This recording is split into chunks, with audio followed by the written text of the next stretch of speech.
Lesson 5 the rich invent money.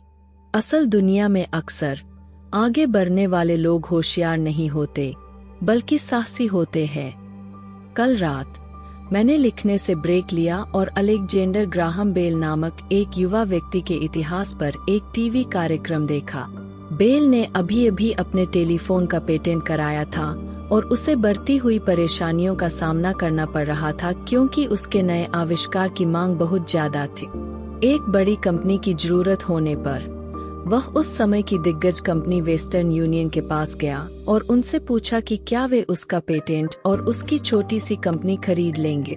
वह पूरे package के लिए $1,00,000 चाहता था। वेस्टर्न यूनियन के अध्यक्ष ने उसका मजाक उड़ाया और उसे यह कहते हुए मना कर दिया कि कीमत हास्यास्पद है, बाकी सब इतिहास है। एक बहुअरब डॉलर का उद्योग उभरा और टी का जन्म हुआ। शाम की खबरें अलेक्जेंडर ग्राहम बेल की कहानी के ठीक बाद आई। खबरों में एक स्थानीय कंपनी में एक और कटौती की कहानी थी। कर्मचारी नाराज थे और शिकायत कर रहे थे कि कंपनी का मालिकाना हक अनुचित है।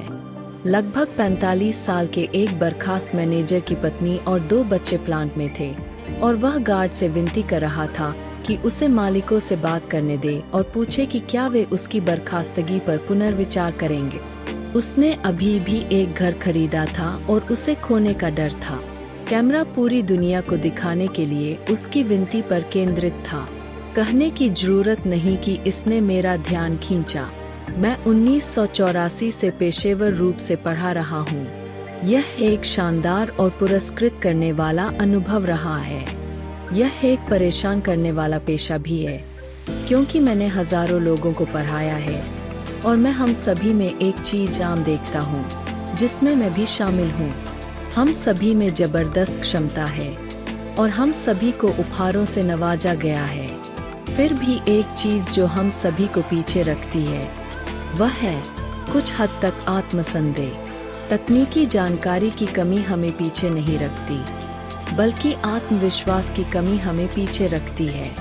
कुछ लोग दूसरों की तुलना में ज्यादा प्रभावित होते हैं। एक बार जब हम स्कूल छोड़ देते हैं तो हम में से ज्यादातर लोग जानते हैं कि कॉलेज की डिग्री या अच्छे ग्रेड ही मायने नहीं रखते। शिक्षा के बाहर वास्तविक दुनिया में सिर्फ ग्रेड से ज्यादा कुछ जरूरी है। मैंने इसे कई नामों से पुकारा है। हिम्मत, हिम्मत, हिम्मत, साहस, बहादुरी, चालाकी, हिम्मत, दृढ़ता और प्रतिभा। यह कारक, चाहे इसे कोई भी नाम दिया जाए, आखिरकार स्कूल के ग्रेड से कहीं ज्यादा किसी के भविष्य का फैसला करता है। हम में से हर एक के अंदर एक बहादुर, प्रतिभाशाली और साहसी चरित्र होता है। उस चरित्र का दूसरा पहलू भी है। ऐसे लोग जो जरूरत पड़ने पर घुटनों के बल बैठकर भीख मांग सकते हैं। मरीन कॉर्प्स पायलट के तौर पर वियतनाम में 1 साल बिताने के बाद मैं अपने अंदर के इन दोनों चरित्रों को करीब से जान पाए। एक दूसरे से बेहतर नहीं है। फिर भी एक शिक्षक के रूप में मैंने पहचाना कि अत्यधिक भय और आत्मसंदेह ही व्यक्तिगत प्रतिभा के सबसे बड़े अवरोधक थे। छात्रों को उत्तर पता होते हुए भी उत्तर पर अमल करने का साहस न होते देख मेरा दिल टूट गए। अक्सर वास्तविक दुनिया में आगे बढ़ने वाले बुद्धिमान नहीं होते बल्कि साहसी होते हैं। मेरे व्यक्तिगत अनुभव में आपकी वित्तीय प्रतिभा के लिए तकनीकी ज्ञान के साथ साथ साहस की भी आवश्यकता होती है। यदि भय बहुत प्रबल है तो प्रतिभा दब जाती है। अपनी कक्षाओं में मैं छात्रों से दृढ़ता से आग्रह करता हूं कि वे जोखिम उठाना सीखें, साहसी बने और अपनी प्रतिभा को उस भय को शक्ति और प्रतिभा में बदलने दें। यह कुछ लोगों के लिए कारगर है और दूसरों को डराता है। मुझे यह एहसास हुआ है कि अधिकांश लोग जब पैसे के विषय की बात आती है तो वे सुरक्षित खेलना पसंद करते हैं। मुझे ऐसे प्रश्नों का उत्तर देना पड़ा है जैसे जोखिम क्यों ले? मुझे अपनी वित्तीय बुद्धि विकसित करने की चिंता क्यों करनी चाहिए? मुझे वित्तीय रूप से साक्षर क्यों बनना चाहिए? और मैं जवाब देता हूँ, बस ज्यादा विकल्प पाने के लिए आगे बहुत बड़े बदलाव होने वाले हैं। आने वाले सालों में युवा आविष्कारक अलेक्जेंडर ग्राहम बेल जैसे और भी लोग होंगे। बिल गेट्स जैसे 100 लोग होंगे और दुनिया भर में हर साल माइक्रोसॉफ्ट जैसी बेहद सफल कंपनियां बनेंगी। और इसके अलावा और भी कई दिवालियापन, छंटनी और आकार में कमी होगी। तो अपनी वित्तीय बुद्धि विकसित करने की जहमत क्यों उठाए? इसका जवाब आपके अलावा कोई नहीं दे सकता। फिर भी मैं आपको बता सकता हूँ कि मैं खुद ऐसा क्यों करता हूँ। मैं ऐसा इसलिए करता हूँ क्योंकि यह जीने का सबसे रोमांचक समय है। मैं बदलाव से डरने के बजाय बदलाव का स्वागत करना पसंद करूँगा। मैं वेतन वृद्धि न मिलने की चिंता करने के बजाय लाखों कमाने के बारे में उत्साहित होना पसंद करूँगा। हम जिस दौर में हैं, वह हमारे विश्व इतिहास में सबसे रोमांचक समय है। आज से कई पीढ़ियां लोग इस समय को याद करेंगे और कहेंगे कि यह कितना रोमांचक युग रहा होगा। यह पुराने की मृत्यु और नए का जन्म था। यह उथल पुथल से भरा था और यह रोमांचक था। तो अपनी वित्तीय बुद्धि को विकसित करने की जहमत क्यों उठाए? क्योंकि अगर आप ऐसा करेंगे तो आप बहुत समृद्ध होंगे, और अगर आप ऐसा नहीं करेंगे तो यह समय भयावह होगा।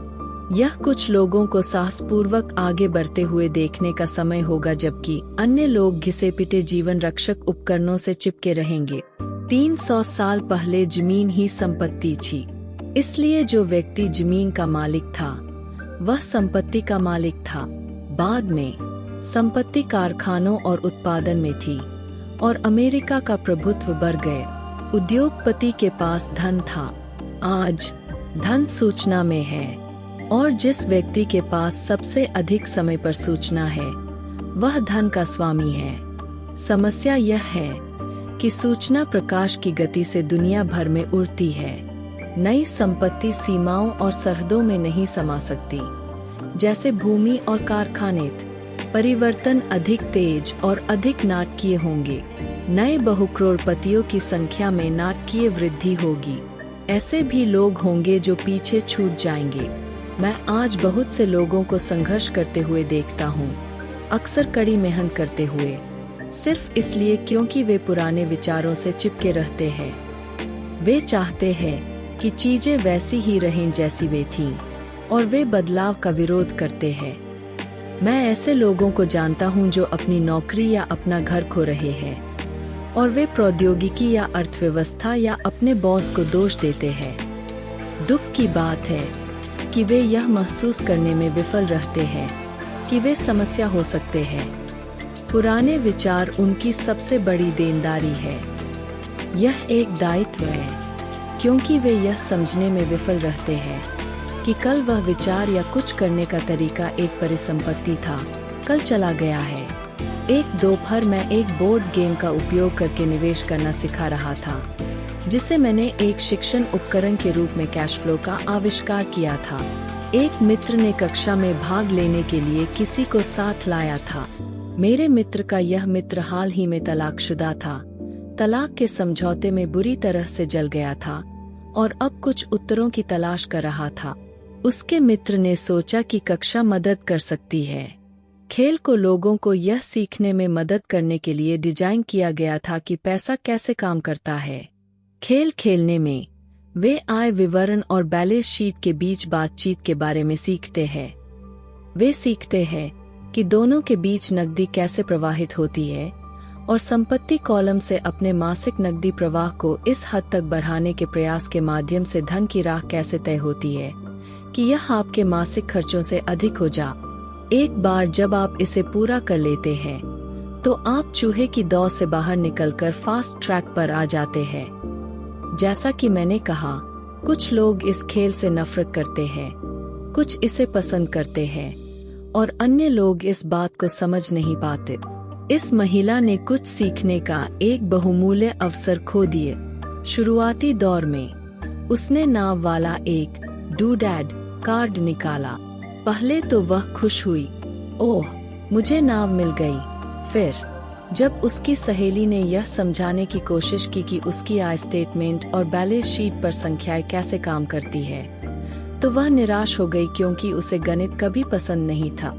जब तक उसकी सहेली आय स्टेटमेंट, बैलेंस शीट और मासिक नकदी प्रवाह के बीच संबंध समझाती रही। तब तक उसकी मेज पर बैठे बाकी लोग इंतजार करते रहे। अचानक जब उसे एहसास हुआ कि संख्याएं कैसे काम करती है, तो उसे एहसास हुआ कि उसकी नाव उसे जिंदा खा रही थी। बाद में खेल में उसका आकार भी छोटा कर दिया गया और उसका एक बच्चा भी हो गए। यह उसके लिए एक भयानक खेल था। कक्षा के बाद उसकी सहेली आई और उसने मुझे बताया कि वह परेशान थी। वह निवेश के बारे में सीखने के लिए कक्षा में आई थी और उसे यह विचार पसंद नहीं आया कि एक मूर्खतापूर्ण खेल खेलने में इतना समय लग गए। उसकी सहेली ने उसे यह बताने का प्रयास किया कि वह अपने भीतर देखे कि क्या खेल किसी भी तरह से उसे दर्शाता है। इस सुझाव के साथ महिला ने अपने पैसे वापस मांगे। उसने कहा कि यह विचार ही हास्यास्पद है कि कोई खेल उसका प्रतिबिंब हो सकता है। उसके पैसे तुरंत वापस कर दिए गए और वह चली गई। 1984 से मैंने केवल वही करके लाखों कमाए हैं जो स्कूल प्रणाली नहीं करती। स्कूल में अधिकांश शिक्षक व्याख्यान देते हैं। एक छात्र के रूप में मुझे व्याख्यान से नफरत थी। मैं जल्द ही ऊब गया और मेरा दिमाग भटक गए। 1984 में मैंने खेलों और सिमुलेशन के माध्यम से पढ़ाना शुरू किया और मैं आज भी इन उपकरणों पर निर्भर करता हूँ। मैं हमेशा वयस्क छात्रों को खेलों को इस रूप में देखने के लिए प्रोत्साहित करता हूँ कि वे जो जानते हैं और जो उन्हें सीखने की जरूरत है उसे दर्शाते हैं। सबसे महत्वपूर्ण बात यह है कि खेल व्यवहार को दर्शाते हैं। वे तत्काल प्रतिक्रिया प्रणाली है। शिक्षक द्वारा आपको व्याख्यान देने के बजाय खेल आपको एक व्यक्तिगत व्याख्यान दे रहा है जो आपके लिए विशेष रूप से बनाया गया है। बाद में चली गई महिला की सहेली ने मुझे अपडेट देने के लिए फोन किया। उसने कहा कि उसकी सहेली ठीक है और शांत हो गई है। अपने शांत होने के समय में वह खेल और अपने जीवन के बीच कुछ मामूली संबंध देख सकती थी। हालांकि उसके और उसके पति के पास नाव नहीं थी, लेकिन उनके पास कल्पना की जा सकने वाली हर चीज थी। तलाक के बाद वह नाराज थी क्योंकि उसका पति एक छोटी महिला के साथ भाग गया था और क्योंकि 20 साल की शादी के बाद उनके पास संपत्ति के रूप में बहुत कम संपत्ति थी। वस्तुतः उनके पास विभाजित करने के लिए कुछ भी नहीं था। उनके 20 साल के विवाहित जीवन में अविश्वसनीय मजा आया था, लेकिन उनके पास जो कुछ भी जमा हुआ था वह ढेर सारा सामान था। उसे एहसास हुआ कि संख्याओं को करने पर उसका गुस्सा, आय विवरण और बैलेंस शीट उन्हें न समझ पाने की शर्मिंदगी से आया था। वह मानती थी कि वित्त पुरुष का काम है। वह घर की देखभाल करती थी और मनोरंजन करती थी और वह वित्त का प्रबंधन करता था। अब उसे पूरा यकीन हो गया था कि उनकी शादी के पिछले 5 सालों में उसने उससे पैसे छिपाए थे। वह खुद पर गुस्सा थी कि उसे इस बात की ज्यादा जानकारी नहीं थी कि पैसे कहाँ जा रहे हैं। साथ ही दूसरी महिला के बारे में भी नहीं पता था। बोर्ड गेम की तरह दुनिया हमेशा हमें तुरंत प्रतिक्रिया देती रहती है। अगर हम ज्यादा ध्यान दें तो हम बहुत कुछ सीख सकते हैं। एक दिन कुछ समय पहले मैंने अपनी पत्नी से शिकायत की कि सफाई कर्मियों ने मेरी पैंट सिकोड़ दी होगी। मेरी पत्नी ने धीरे से मुस्कुराते हुए मेरे पेट पर हाथ मारा और मुझे बताया कि पैंट सिकोड़ नहीं गई है, कुछ और बढ़ गया था। मैं कैश फ्लो गेम को हर खिलाड़ी को व्यक्तिगत प्रतिक्रिया देने के लिए डिजाइन किया गया था। इसका उद्देश्य आपको विकल्प देना है। अगर आप बोट कार्ड खींचते हैं और यह आपको कर्ज में डाल देता है, तो सवाल यह है, अब आप क्या कर सकते हैं? आप कितने अलग अलग वित्तीय विकल्पों के साथ आ सकते हैं? यही खेल का उद्देश्य है, खिलाड़ियों को सोचना और नए और विभिन्न वित्तीय विकल्प बनाना सिखाना। दुनिया भर में हजारों लोगों ने इस खेल को खेला है।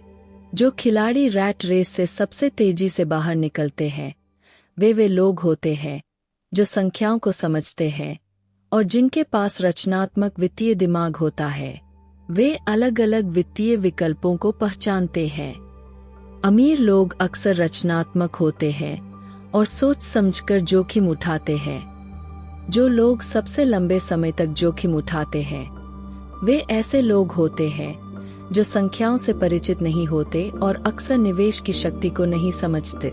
कैश फ्लो खेलने वाले कुछ लोग खेल में बहुत सारा पैसा कमाते हैं, लेकिन वे नहीं जानते कि इसका क्या करना है। भले ही उनके पास पैसा हो, लेकिन बाकी सभी लोग उनसे आगे निकल जाते हैं। और यह वास्तविक जीवन में सच है। ऐसे बहुत से लोग हैं जिनके पास बहुत सारा पैसा है और वे वित्तीय रूप से आगे नहीं बढ़ पाते। अपने विकल्पों को सीमित करना पुराने विचारों पर टिके रहने के समान है। मेरा हाई स्कूल का एक दोस्त है जो अब 3 नौकरियां करता है। सालों पहले वह मेरे सभी सहपाठियों में सबसे अमीर था। जब स्थानीय चीनी बागान बंद हो गया तो जिस कंपनी के लिए वह काम करता था वह बागान के साथ बंद हो गई। उसके दिमाग में उसके पास केवल एक ही विकल्प था और वह पुराना विकल्प था, कड़ी मेहनत करना। समस्या यह थी कि उसे कोई समकक्ष नौकरी नहीं मिल पा रही थी जो पुरानी कंपनी से उसकी वरिष्ठता को मान्यता देती। परिणाम स्वरूप वह वर्तमान में जो नौकरी कर रहा है उसके लिए वह जरूरत से ज्यादा योग्य है, इसलिए उसका वेतन कम है। अब वह जीवित रहने के लिए पर्याप्त कमाने के लिए 3 नौकरियां करता है। मैंने कैश फ्लो खेलते हुए लोगों को शिकायत करते देखा है कि सही अवसर कार्ड उनके पास नहीं आ रहे हैं, इसलिए वे वहीं बैठे रहते हैं। मैं ऐसे लोगों को जानता हूं जो वास्तविक जीवन में ऐसा करते हैं। वे सही अवसर का इंतजार करते हैं। मैंने लोगों को सही अवसर कार्ड मिलते देखा है और फिर उनके पास पर्याप्त पैसे नहीं होते। फिर वे शिकायत करते हैं कि अगर उनके पास ज्यादा पैसे होते तो वे रैट रेस से बाहर निकल जाते, इसलिए वे वहीं बैठे रहते हैं। मैं ऐसे लोगों को भी जानता हूं जो वास्तविक जीवन में ऐसा करते हैं। वे सभी बेहतरीन सौदे देखते हैं, लेकिन उनके पास पैसे नहीं होते। और मैंने लोगों को एक बढ़िया अवसर कार्ड खींचते, उसे जोर से पढ़ते और यह नहीं जानते कि यह एक बढ़िया अवसर है। उनके पास पैसा है, सही समय है, उनके पास कार्ड है, लेकिन वे अवसर को अपने सामने नहीं देख पाते। वे यह देखने में विफल रहते हैं कि यह चूहे की दौड़ से बचने के लिए उनकी वित्तीय योजना में कैसे फिट बैठता है। और मैं ऐसे लोगों को सभी अन्य लोगों की तुलना में अधिक जानता हूँ। अधिकांश लोगों के सामने जीवन भर का एक अवसर होता है और वे इसे देखने में विफल रहते हैं। 1 साल बाद उन्हें इसके बारे में पता चलता है जब बाकी सभी अमीर हो जाते हैं। वित्तीय बुद्धिमत्ता का मतलब है अधिक विकल्प होना। यदि अवसर आपके पास नहीं आ रहे हैं तो आप अपनी वित्तीय स्थिति को बेहतर बनाने के लिए और क्या कर सकते हैं। यदि कोई अवसर आपके सामने आता है और आपके पास पैसे नहीं हैं और बैंक आपसे बात नहीं करता है, तो आप अवसर को अपने पक्ष में काम करने के लिए और क्या कर सकते हैं।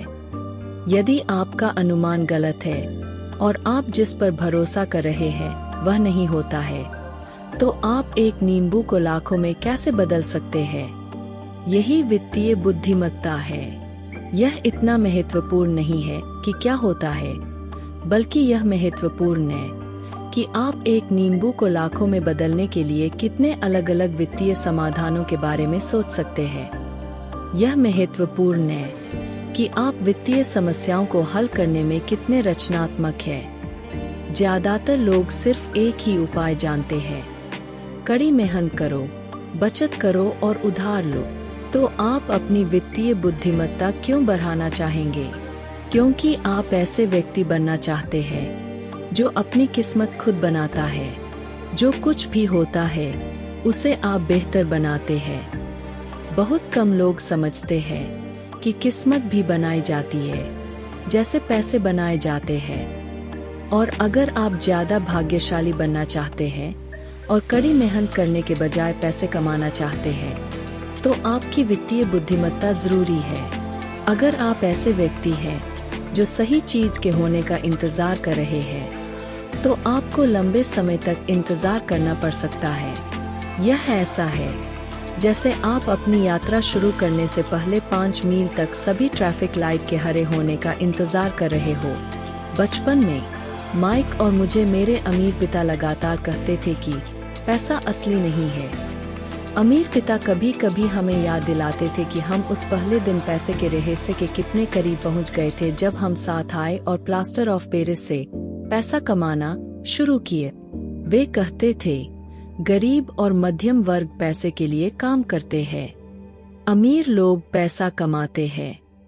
आप जितना ज्यादा पैसे को असली समझते हैं, आप उसके लिए उतनी ही ज्यादा मेहनत करेंगे। अगर आप इस विचार को समझ सकते हैं कि पैसा असली नहीं है, तो आप तेजी से अमीर बनेंगे। यह क्या है? माइक और मैं अक्सर यही सवाल पूछते थे। अगर पैसा असली नहीं है, तो वह क्या है? हम सहमत हैं कि यह असली है। अमीर पिता हमेशा यही कहते थे, हम सभी के पास सबसे शक्तिशाली संपत्ति हमारा दिमाग है। अगर इसे अच्छी तरह से प्रशिक्षित किया जाए, तो यह तुरंत ही बहुत ज्यादा धन पैदा कर सकता है। एक अप्रशिक्षित दिमाग अत्यधिक गरीबी भी पैदा कर सकता है, जो एक परिवार को पीढ़ियों तक कुचल सकता है। सूचना युग में पैसा तेजी से बढ़ रहा है। कुछ लोग बिना किसी विचार या समझौते के, बिना किसी चीज के बेहद अमीर बन रहे हैं। अगर आप ऐसे कई लोगों से पूछे जो स्टॉक या अन्य निवेशों का व्यापार करते हैं, तो वे इसे हर समय करते हुए देखते हैं। अक्सर बिना किसी चीज के तुरंत ही लाखों कमाए जा सकते हैं। और बिना किसी चीज से मेरा मतलब है कि बिना किसी पैसे का आदान प्रदान किया गए। यह समझौते के माध्यम से किया जाता है। ट्रेडिंग पिट में हाथ का संकेत। लिस्बन में ट्रेडर की स्क्रीन पर, टोरंटो में ट्रेडर की स्क्रीन से एक ब्लिप और वापस लिस्बन। खरीदने के लिए मेरे ब्रोकर को कॉल और एक पल बाद बेचने के लिए। इसे हाथ नहीं बदले, समझौते बदले। तो अपनी वित्तीय प्रतिभा क्यों विकसित करें? केवल आप ही इसका उत्तर दे सकते हैं। मैं आपको बता सकता हूं कि मैं अपनी बुद्धि के इस क्षेत्र को क्यों विकसित कर रहा हूं। मैं ऐसा इसलिए करता हूं क्योंकि मैं तेजी से पैसा कमाना चाहता हूं। इसलिए नहीं कि मुझे इसकी जरूरत है, बल्कि इसलिए कि मैं ऐसा करना चाहता हूं। यह एक आकर्षक सीखने की प्रक्रिया है। मैं अपनी वित्तीय IQ विकसित करता हूं क्योंकि मैं दुनिया के सबसे तेज और सबसे बड़े खेल में भाग लेना चाहता हूं। और अपने छोटे से तरीके से मैं मानवता के इस अभूतपूर्व विकास का हिस्सा बनना चाहता हूँ। वह युग जहाँ मनुष्य अपने शरीर से नहीं बल्कि पूरी तरह से अपने दिमाग से काम करते हैं। इसके अलावा यह वह जगह है जहाँ कार्रवाई होती है।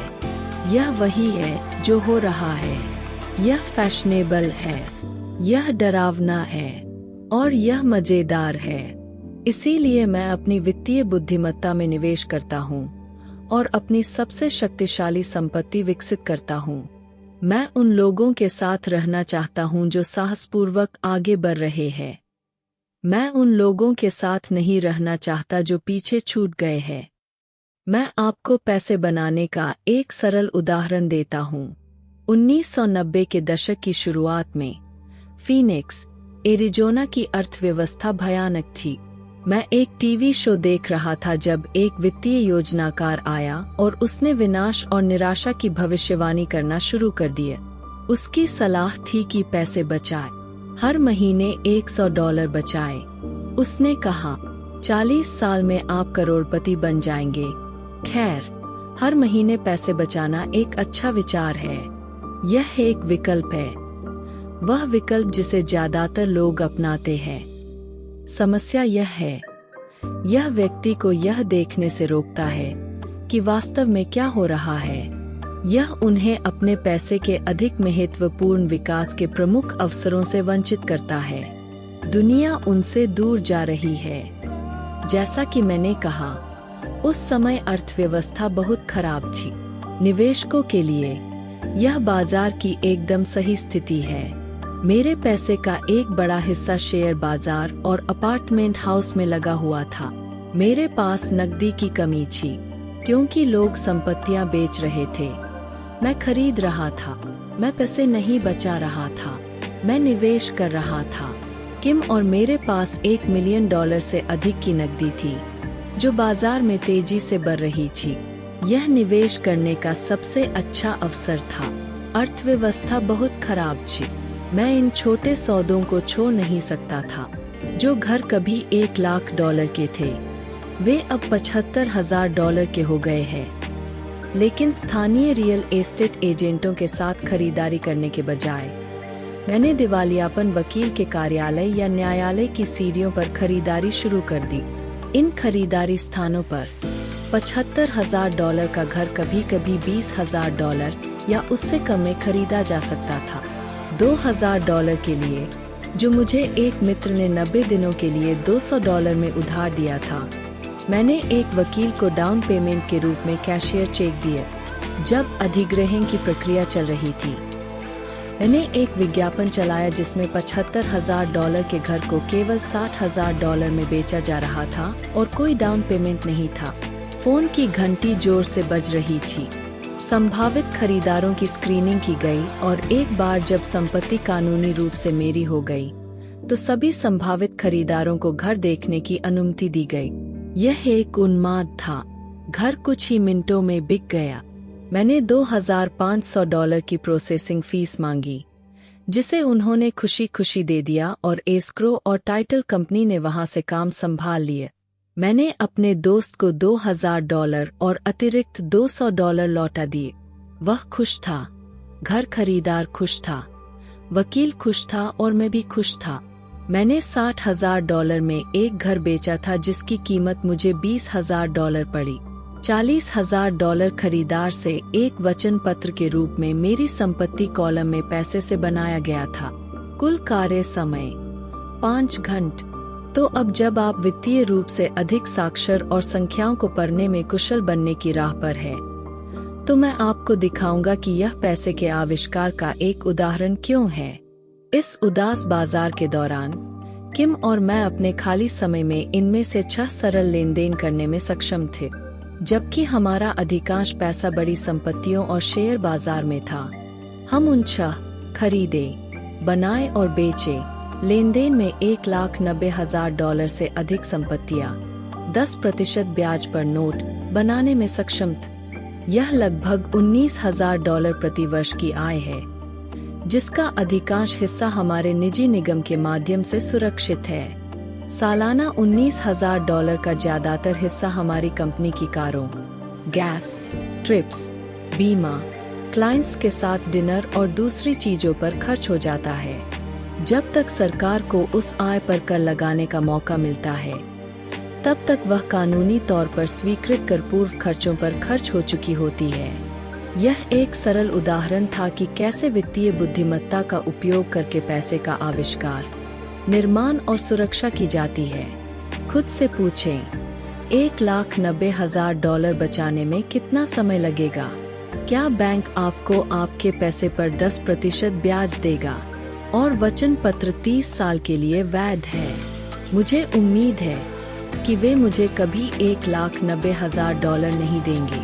अगर वे मुझे मूलधन देते हैं, तो मुझे कर देना होगा, और इसके अलावा 30 साल में चुकाए गए $19,000 आय में $5 लाख से थोड़ा ज्यादा है। लोग मुझसे पूछते हैं कि अगर व्यक्ति भुगतान नहीं करता है तो क्या होगा? ऐसा होता है, और यह अच्छी खबर है। उस $60,000 के घर को वापस लिया जा सकता है और $70,000 में फिर से बेचा जा सकता है, और ऋण प्रसंस्करण शुल्क के रूप में $2,500 और एकत्र किए जा सकते हैं। यह अभी भी नए खरीदार के दिमाग में एक शून्य डाउन लेन देन होगा और प्रक्रिया चलती रहेगी। पहली बार जब मैंने घर बेचा तो मैंने $2,000 वापस कर दिए, इसलिए तकनीकी रूप से मेरे पास लेन देन में कोई पैसा नहीं है। मेरा निवेश पर रिटर्न ROI अनंत है। यह बिना पैसे के बहुत सारा पैसा बनाने का एक उदाहरण है।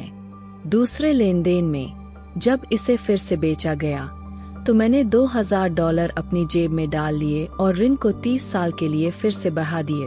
अगर मुझे पैसे कमाने के लिए पैसे मिलते तो मेरा ROI क्या होता?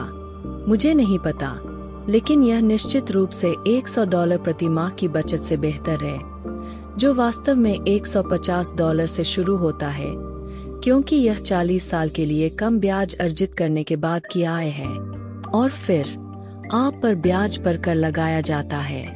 यह बहुत बुद्धिमानी नहीं है। यह सुरक्षित हो सकता है, लेकिन यह स्मार्ट नहीं है।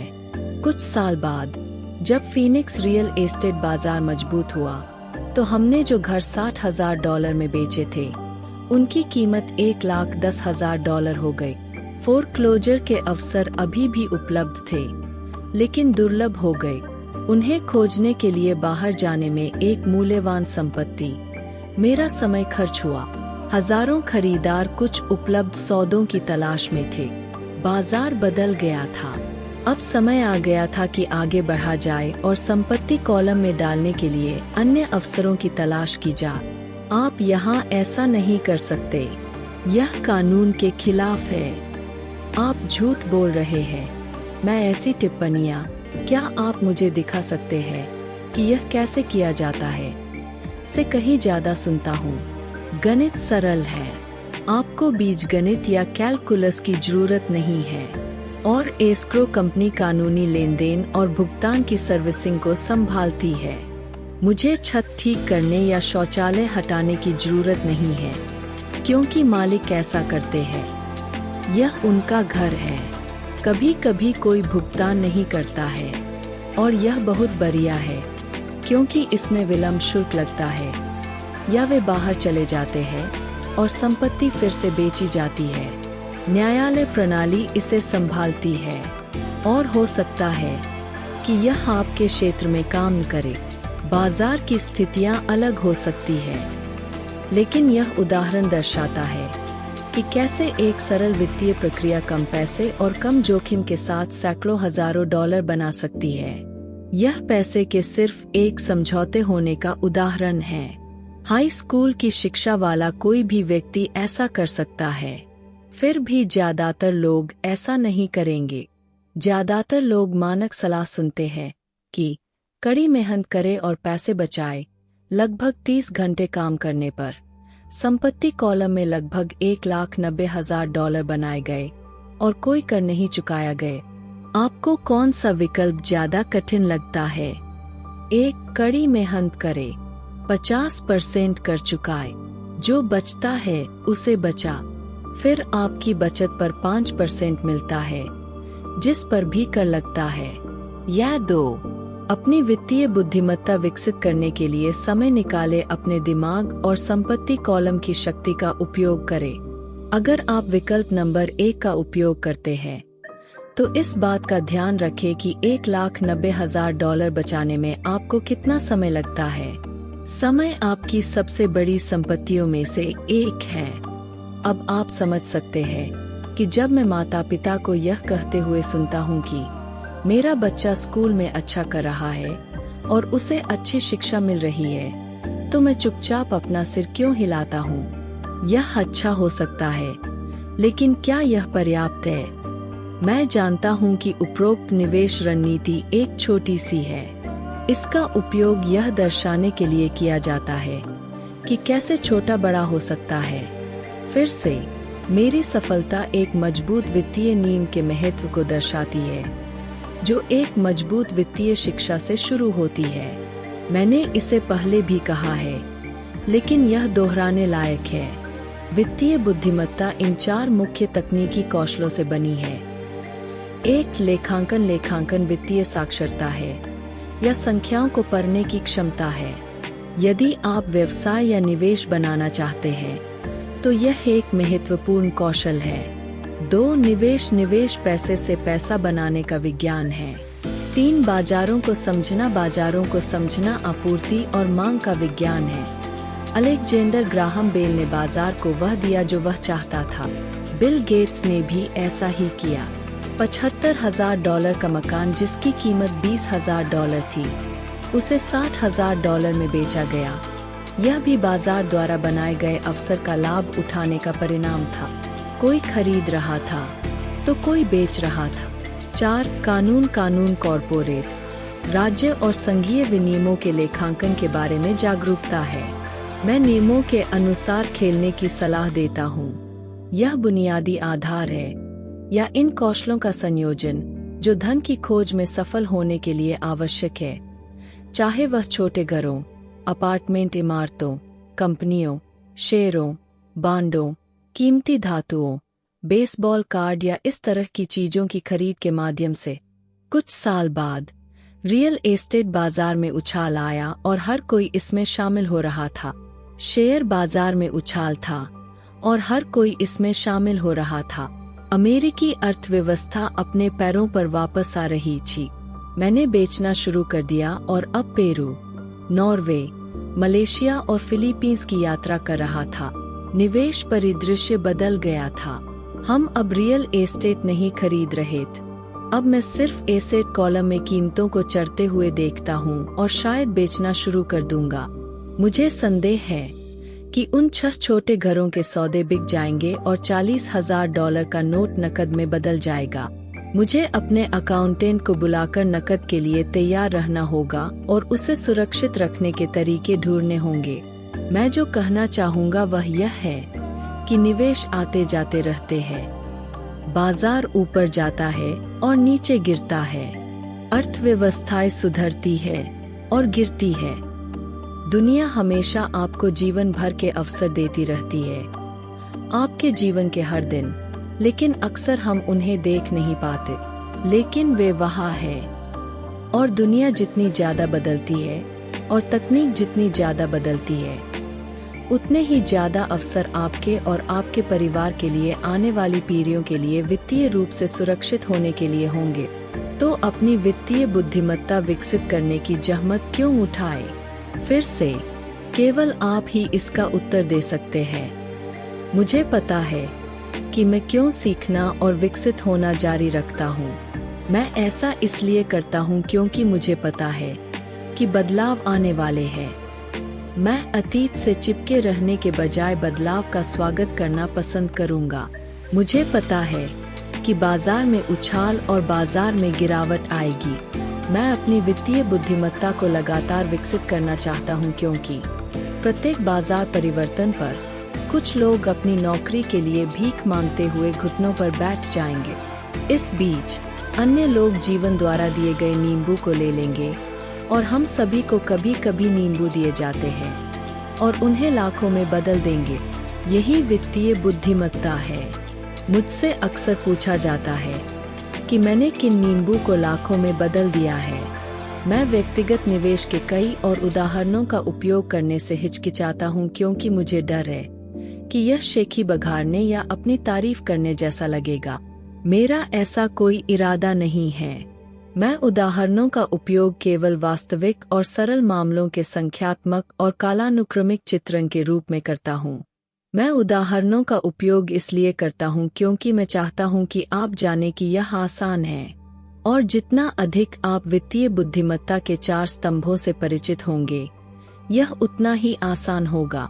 व्यक्तिगत रूप से मैं वित्तीय विकास हासिल करने के लिए 2 मुख्य साधनों का उपयोग करता हूँ, रियल एस्टेट और स्मॉल कैप स्टॉक। मैं रियल एस्टेट को अपने आधार के रूप में उपयोग करता हूँ। दिन प्रतिदिन मेरी संपत्तियां नकदी प्रवाह और मूल्य में कभी कभी वृद्धि प्रदान करती है। स्मॉल कैप स्टॉक का उपयोग तेज विकास के लिए किया जाता है। मैं जो कुछ भी करता हूँ उसकी मैं अनुशंसा नहीं करता। उदाहरण बस उदाहरण है। यदि अवसर बहुत जटिल है और मुझे निवेश की समझ नहीं है तो मैं ऐसा नहीं करता। सरल गणित और सामान्य ज्ञान ही वित्तीय रूप से अच्छा करने के लिए पर्याप्त है। उदाहरणों का उपयोग करने के 5 कारण हैं। 1. लोगों को अधिक सीखने के लिए प्रेरित करना। 2. लोगों को यह बताना कि यदि नींव मजबूत है तो यह आसान है। 3. यह दिखाना कि कोई भी व्यक्ति महान धन प्राप्त कर सकता है। 4. यह दिखाना कि अपने लक्ष्यों को प्राप्त करने के लाखों तरीके हैं। 5. यह दिखाना कि यह कोई रॉकेट साइंस नहीं है। 1989 में मैं पोर्टलैंड, ओरेगन में एक सुंदर पड़ोस से जॉगिंग करता था। यह एक उपनगर था जिसमें छोटे जिंजरब्रेड घर थे। वे छोटे और प्यारे थे। मुझे लगभग उम्मीद थी कि लिटिल रेड राइडिंग हुड दादी के घर जाते समय फुटपाथ पर उछलती हुई दिखाई देगी। हर जगह बिक्री के लिए संकेत थे। लकड़ी का बाजार भयानक था, शेयर बाजार अभी गिरा था और अर्थव्यवस्था उदास थी। एक सड़क पर मैंने एक बिक्री के लिए साइन देखा जो कि अधिकांश से अधिक लंबा था। यह पुराना लग रहा था। एक दिन जॉगिंग करते हुए मैं उसके मालिक से टकराया, जो परेशान लग रहा था। तुम अपने घर के लिए क्या मांग रहे हो? मैंने पूछा। मालिक मुड़ा और कमजोर मुस्कान के साथ बोला, मुझे एक प्रस्ताव दो। उसने कहा, यह 1 साल से ज्यादा समय से बिक्री के लिए है। अब कोई भी इसे देखने नहीं आता।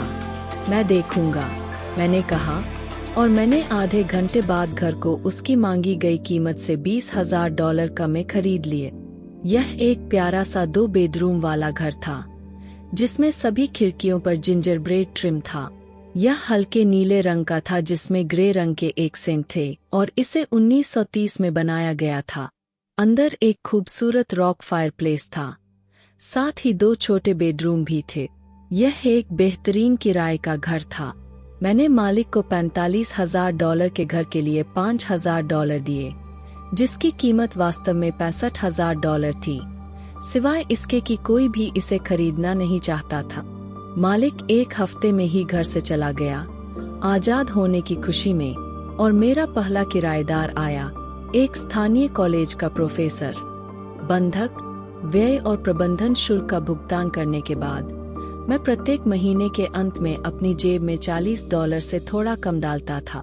यह शायद ही रोमांचक था। 1 साल बाद उदास ओरेगन रियल एस्टेट बाजार ने फिर से गति पकड़नी शुरू कर दी थी। कैलिफोर्निया के निवेशक अपने अभी भी तेजी से बढ़ते रियल एस्टेट बाजार से पैसे लेकर उत्तर की ओर बढ़ रहे थे और ओरेगन और वाशिंगटन को खरीद रहे थे। मैंने उस छोटे से घर को कैलिफोर्निया के एक युवा जोड़े को $95,000 में बेच दिया, जिन्होंने सोचा कि यह एक सौदा था। लगभग $40,000 के मेरे पूंजीगत लाभ को 1031 कर स्थगित एक्सचेंज में रखा गया था और मैं अपना पैसा लगाने के लिए जगह की तलाश में चला गया। लगभग 1 महीने में मुझे ओरेगन के बीवर्टन में इंटेल प्लांट के ठीक बगल में एक 12 यूनिट का अपार्टमेंट हाउस मिला। मालिक जर्मनी में रहते थे। उन्हें नहीं पता था कि इस जगह की कीमत क्या है, और फिर वे बस इससे बाहर निकलना चाहते थे। मैंने $4,50,000 की इमारत के लिए $2,75,000 की पेशकश की। वे $3,00,000 पर सहमत हुए। मैंने इसे खरीदा और 2 साल तक अपने पास रखा। उसी 1031 विनिमय प्रक्रिया का उपयोग करते हुए हमने इमारत को $4,95,000 में बेच दिया और फीनिक्स, एरिजोना में 30 यूनिट अपार्टमेंट बिल्डिंग खरीदी। हम तब तक बारिश से बचने के लिए फीनिक्स चले गए थे और हमें इसे बेचना ही था, पूर्व ओरेगन बाजार की तरह। फीनिक्स में रियल एस्टेट बाजार उदास था। फीनिक्स में 30 यूनिट अपार्टमेंट बिल्डिंग की कीमत $8,75,000 थी, जिसमें $2,25,000 डाउन पेमेंट था। 30 यूनिट से नकद प्रवाह $5,000 प्रति माह से थोड़ा अधिक था। एरिजोना बाजार ऊपर जाने लगा और कुछ साल बाद कोलोराडो के एक निवेशक ने हमें संपत्ति के लिए $1.2 मिलियन की पेशकश की। इस उदाहरण का उद्देश्य यह है कि कैसे एक छोटी राशि एक बड़ी राशि में बदल सकती है। फिर से, यह वित्तीय विवरणों, निवेश रणनीतियों, बाजार की समझ और कानूनों को समझने का मामला है। यदि लोग इन विषयों में पारंगत नहीं हैं, तो जाहिर है कि उन्हें मानक हठधर्मिता का पालन करना चाहिए, जो कि सुरक्षित खेलना, विविधता लाना और केवल सुरक्षित निवेशों में निवेश करना है। सुरक्षित निवेशों के साथ समस्या यह है कि उन्हें अक्सर साफ सुथरा बनाया जाता है, यानी इतना सुरक्षित बनाया जाता है कि लाभ कम होता है। अधिकांश बड़े ब्रोकरेज हाउस खुद को और अपने ग्राहकों को बचाने के लिए सट्टा लेनदेन को नहीं छूते हैं, और यह एक बुद्धिमान नीति है। वास्तव में गर्म सौदे उन लोगों को नहीं दिए जाते हैं जो नौसिखिए हैं।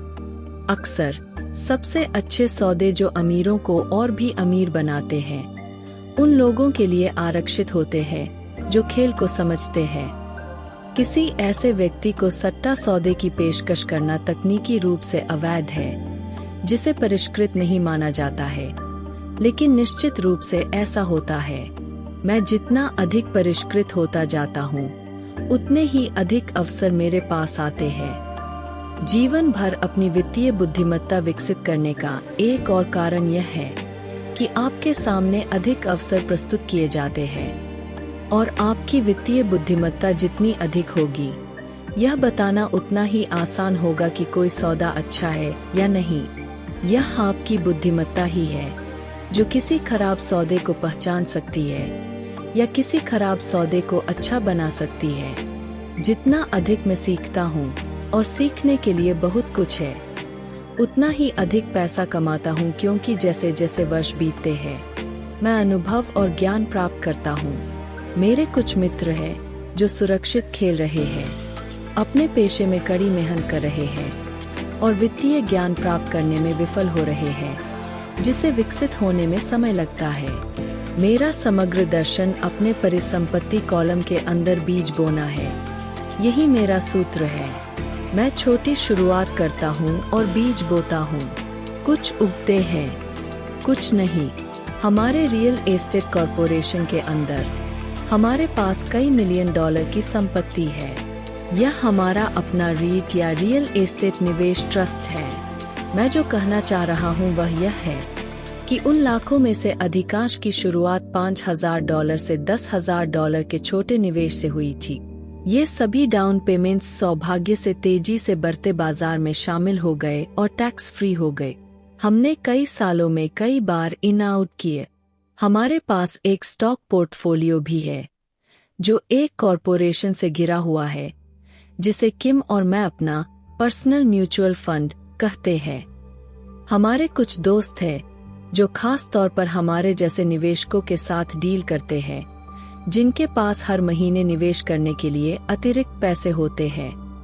हम उच्च जोखिम वाली सट्टा निजी कंपनियां खरीदते हैं जो संयुक्त राज्य अमेरिका या कनाडा में स्टॉक एक्सचेंज में सार्वजनिक होने वाली है। कितनी तेजी से मुनाफा कमाया जा सकता है, इसका एक उदाहरण है कंपनी के सार्वजनिक होने से पहले 25 सेंट प्रति शेयर के हिसाब से 1 लाख शेयर खरीदना। 6 महीने बाद कंपनी सूचीबद्ध हो जाती है और अब 1 लाख शेयर प्रत्येक $2 के मूल्य के है। अगर कंपनी का प्रबंधन अच्छी तरह से किया जाता है तो कीमत बढ़ती रहती है और स्टॉक प्रति शेयर $20 या उससे ज्यादा हो सकता है। ऐसे साल भी आए हैं जब हमारे $25,000 एक साल से भी कम समय में 1 मिलियन हो गए हैं।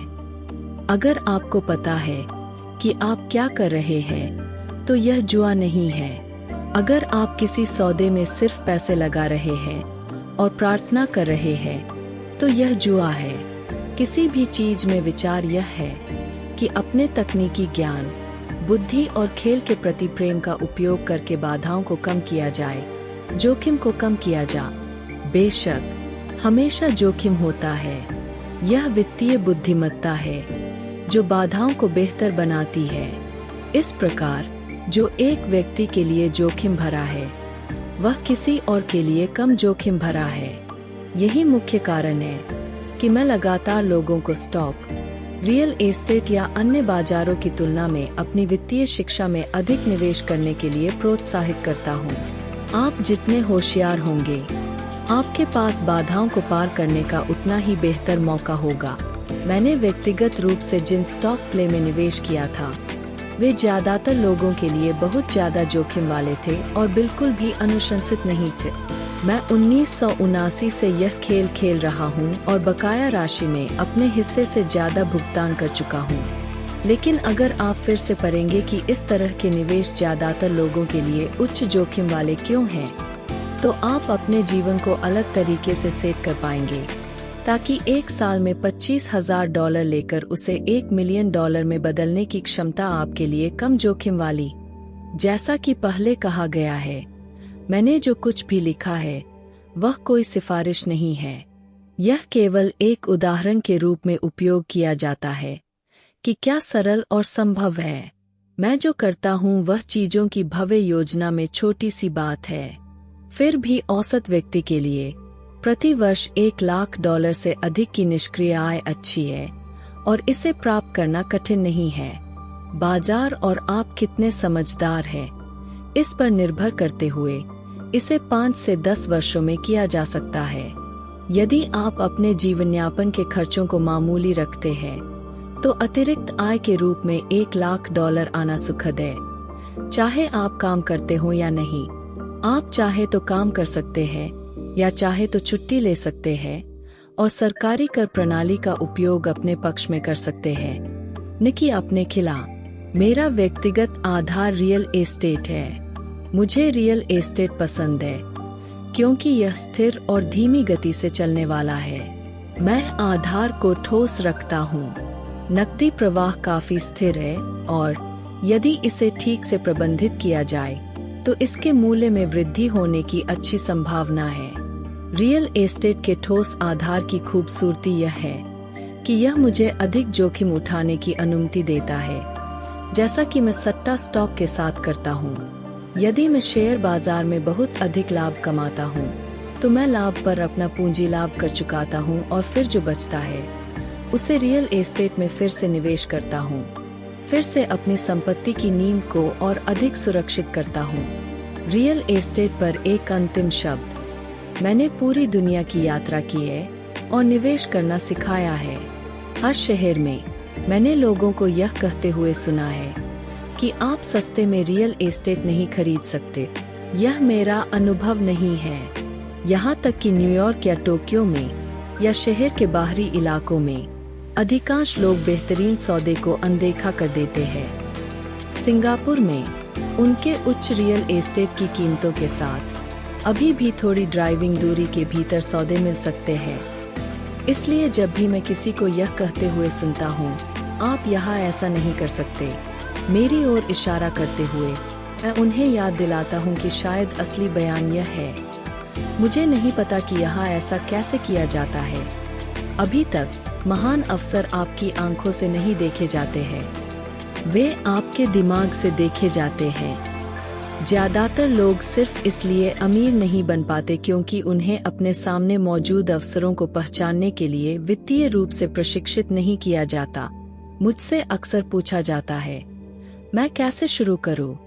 इस किताब के अंतिम अध्याय में मैं 10 कदम बताता हूं जिनका मैंने वित्तीय आजादी की राह पर पालन किए। लेकिन हमेशा मजे करना याद रखें।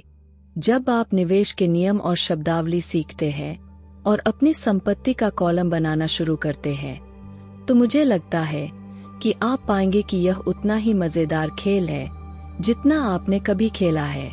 कभी कभी आप जीतते हैं और कभी कभी आप सीखते हैं, लेकिन मजे करें। ज्यादातर लोग कभी नहीं जीतते क्योंकि उन्हें हारने का ज्यादा डर होता है। इसलिए मुझे स्कूल इतना मूर्खतापूर्ण लगता है। स्कूल में हम सीखते हैं कि गलतियां बुरी होती है और उन्हें करने के लिए हमें सजा मिलती है।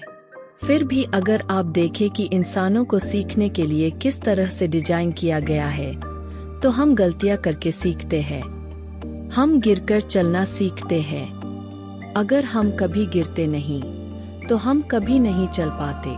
यही बात बाइक चलाना सीखने के लिए भी सच है। मेरे घुटनों पर अभी भी निशान हैं, लेकिन आज मैं बिना सोचे समझे बाइक चला सकता हूँ। यही बात अमीर बनने के लिए भी सच है। दुर्भाग्य से ज्यादातर लोग अमीर नहीं बन पाते क्योंकि वे हारने से डरते हैं। जीतने वाले हारने से नहीं डरते, लेकिन हारने वाले डरते हैं। असफलता सफलता की प्रक्रिया का हिस्सा है। जो लोग असफलता से बचते हैं वे सफलता से भी बचते हैं। मैं पैसे को टेनिस के खेल की तरह देखता हूँ। मैं कड़ी मेहनत करता हूँ, गलतियाँ करता हूँ, सुधारता हूँ और गलतियाँ करता हूँ, सुधारता हूँ और बेहतर होता जाता हूँ। अगर मैं गेम हार जाता हूँ तो मैं नेट के पार पहुँच जाता हूँ। अपने प्रतिद्वंद्वी से हाथ मिलाता हूँ, मुस्कुराता हूँ और कहता हूँ, अगले शनिवार को मिलते हैं। निवेशक 2 तरह के होते हैं, एक पहला और सबसे आम प्रकार वह व्यक्ति होता है जो पैकेज निवेश खरीदता है। वे रिटेल आउटलेट को कॉल करते हैं, जैसे कि real estate company, stock broker या वित्तीय योजनाकार, और वे कुछ खरीदते हैं। यह म्यूचुअल फंड, रीट, स्टॉक या बॉन्ड हो सकता है। यह निवेश करने का एक साफ और सरल तरीका है। एक सादृश्य एक दुकानदार होगा जो कंप्यूटर स्टोर पर जाता है और शेल्फ से सीधे कंप्यूटर खरीदता है। दूसरा प्रकार एक निवेशक है जो निवेश बनाता है। यह निवेशक आमतौर पर उसी तरह से सौदा करता है जैसे कोई व्यक्ति जो घटक खरीदता है वह कंप्यूटर बनाता है। मैं कंप्यूटर के घटकों को एक साथ जोड़ने के बारे में पहली बात नहीं जानता, लेकिन मैं जानता हूं कि अवसरों के टुकड़ों को एक साथ कैसे जोड़ा जाए, या ऐसे लोगों को जानता हूं जो जानते हैं। यह दूसरा प्रकार का निवेशक है जो अधिक पेशेवर निवेशक है। कभी कभी सभी टुकड़ों को एक साथ आने में सालों लग सकते हैं और कभी कभी वे कभी नहीं होते। यह दूसरा प्रकार का निवेशक है जिसे मेरे अमीर पिता ने मुझे बनने के लिए प्रोत्साहित किए। यह सीखना महत्वपूर्ण है कि टुकड़ों को एक साथ कैसे रखा जाए, क्योंकि यहीं पर बड़ी जीत निहित है। और कभी कभी अगर ज्वार आपके खिलाफ जाता है तो कुछ बड़े नुकसान भी होते हैं। यदि आप दूसरे प्रकार के निवेशक बनना चाहते हैं तो आपको 3 मुख्य कौशल विकसित करने की आवश्यकता है। एक, ऐसा अवसर खोजें जो हर कोई चूक गया। आप अपने दिमाग से वह देखते हैं जो दूसरे अपनी आंखों से चूक जाते हैं। उदाहरण के लिए, एक दोस्त ने यह जीर्ण शीर्ण पुराना घर खरीदा। यह देखने में डरावना था। हर कोई हैरान था कि उसने इसे क्यों खरीदा। उसने जो देखा जो हमने नहीं देखा वह यह था कि घर के साथ 4 अतिरिक्त खाली भूखंड थे। उसे यह बात टाइटल कंपनी में जाने के बाद पता चली। घर खरीदने के बाद उसने घर को गिरा दिया और 5 भूखंडों को एक बिल्डर को 3 गुना कीमत पर बेच दिया। उसने 2 महीने काम करके $75,000 कमाए। यह बहुत ज्यादा पैसा नहीं है, लेकिन यह निश्चित रूप से न्यूनतम वेतन से ज्यादा है और यह तकनीकी रूप से मुश्किल नहीं है। 2 पैसे जुटाए। औसत व्यक्ति केवल बैंक जाता है। इस दूसरे प्रकार के निवेशक को यह जानना होगा कि पूंजी कैसे जुटाई जाए, और ऐसे कई तरीके हैं जिनके लिए बैंक की जरूरत नहीं होती। शुरुआत करने के लिए मैंने सीखा कि बैंक के बिना घर कैसे खरीदे। यह घरानों से भी अधिक धन जुटाने का सीखा हुआ कौशल था जो अमूल्य था। मैं अक्सर लोगों को यह कहते हुए सुनता हूँ, बैंक मुझे पैसे उधार नहीं देगा, या मेरे पास इसे खरीदने के लिए पैसे नहीं है। अगर आप टाइप 2 निवेशक बनना चाहते हैं तो आपको वह करना सीखना होगा जो ज्यादातर लोगों को रोकता है। दूसरे शब्दों में, ज्यादातर लोग पैसे की कमी के कारण सौदा करने से पीछे हट जाते हैं। अगर आप उस बाधा से बच सकते हैं तो आप उन लोगों से लाखों आगे होंगे जो उन कौशलों को नहीं सीखते। कई बार मैंने बैंक में एक पैसा रखे बिना घर, शेयर या अपार्टमेंट बिल्डिंग खरीदी है।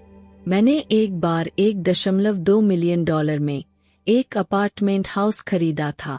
मैंने विक्रेता और खरीदार के बीच एक लिखित अनुबंध के साथ टाइंग इट अप किया। फिर मैंने $1 लाख जमा किए, जिससे मुझे बाकी पैसे जुटाने के लिए 90 दिन मिले। मैंने ऐसा क्यों किया? सिर्फ इसलिए क्योंकि मुझे पता था कि इसकी कीमत $2 मिलियन है। मैंने कभी पैसे नहीं जुटाए। इसके बजाय जिस व्यक्ति ने $1 लाख लगाए थे, उसने मुझे डील खोजने के लिए $50,000 दिए, मेरी जगह ले ली और मैं चला गए। कुल कार्य समय 3 दिन। फिर से, यह आप जो खरीदते हैं उससे ज्यादा महत्वपूर्ण है कि आप क्या जानते हैं। निवेश करना खरीदना नहीं है, यह ज्यादा जानने का मामला है। 3 स्मार्ट लोगों को संगठित करें। बुद्धिमान लोग वे होते हैं जो अपने से ज्यादा बुद्धिमान व्यक्ति के साथ काम करते हैं या उसे काम पर रखते हैं। जब आपको सलाह की जरूरत हो तो सुनिश्चित करें कि आप अपने सलाहकार को समझदारी से चुनें। सीखने के लिए बहुत कुछ है, लेकिन पुरस्कार बहुत ज्यादा हो सकते हैं। अगर आप उन कौशलों को सीखना नहीं चाहते हैं तो टाइप 1 निवेशक बनना बहुत ज्यादा अनुशंसित है। आप जो जानते हैं वही आपकी सबसे बड़ी दौलत है। आप जो नहीं जानते वही आपका सबसे बड़ा जोखिम है। जोखिम हमेशा होता है, इसलिए जोखिम से बचने के बजाय उसे प्रबंधित करना सीखें।